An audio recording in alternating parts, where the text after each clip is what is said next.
पर पहले तो दूसरा शिष्य उसने कहा भाई यहाँ की जो गतिविधियां है वो चली रही है। उसने वो दाने उठाए पोटली में बांधकर और वो अपने गांव निकल गए। अब वहां वो गांव गया, उसने क्या किया, उन गेहूं के दानों को अपने खेत में बोने लगा। अब जो 6 मुट्ठी थी उसने पहले एक खेत में बोए, वो थोड़ा ज्यादा हो गया, फिर दूसरे खेत में बोए, फिर तीसरे खेत में बोए। ऐसे ही कहीं अनाज जो है उसका होने लगा, कहीं पूरे गेहूं के उसके उन बीजों पे निकलने लगे। अब समय बीता, उसके बाद जो है गुरुजी वापिस क्या है गुरुकुल में आ गए। जैसे ही उसे खबर मिली कि गुरुकुल में गुरुजी आ गए तो वो भी भागा भागा अपने गांव से क्या हो गया, गुरुकुल में पहुंच गया। अब जैसे ही वो गुरुकुल में पहुंचा तो गुरुजी ने दूसरे दिन इनसे बोला, दोनों शिष्यों को बुलाया, हाँ भाई बताओ जो गेहूं के दाने मैंने आपको दिए थे आपने क्या किया। तो जो दूसरा शिष्य था उसने गुरुजी से एक दिन का वक्त मांगा और वो वापस गांव चला गया और वहां से उसने वो गेहूं के दाने जो है कई गाड़ियां भरकर गुरुकुल की ओर लेके आया और गुरुकुल में रख दी।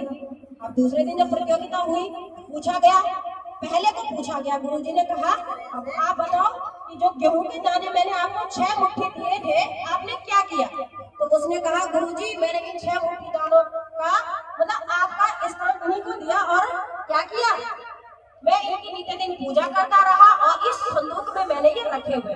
गुरुजी ने कहा ठीक है। उसके बाद दूसरे को पूछा भाई आपने क्या किया। तो उसने कहा गुरुजी मैंने जो है गांव लेके गया, मैंने खेतों में बोए और ये जो आप देख रहे हैं यहाँ पर ये गाड़ियां जो बैलगाड़ियां लदी हुई है, जो भी 4-6 गाड़ियां लदी हुई थी, ये उन बीजों का फल है, ये इतने हो गए।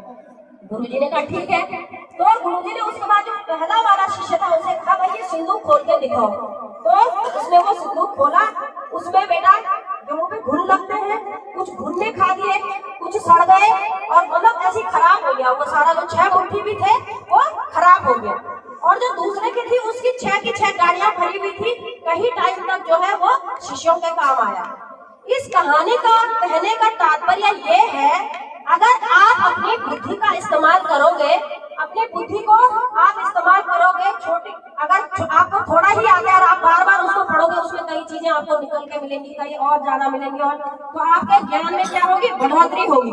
अगर आप उस ज्ञान को बंद करके डंप करके रखोगे तो वो उसी प्रकार से हो जाएगा, उसको भी घुन खाना। घुन खाने का मतलब ये नहीं कि हमारे दिमाग में घुन चले जाएंगे, नहीं, हमारी बुद्धि जो है वो क्या हो जाएगी, संकुचित हो जाएगी, हमारी मानसिकता खत्म हो जाएगी, अच्छा बुरा क्या है उसकी समझ खत्म हो जाएगी। हमारी लाइफ में जो कोई भी घटना, दुर्घटना, अच्छी बात है, गंदी बात है, कुछ भी होगा उसकी समझ क्या हो जाएगी, खत्म हो जाएगी। जब तक क्या कहते हैं ठोकर नहीं लगेगी तब तक हमें चलना नहीं आएगा।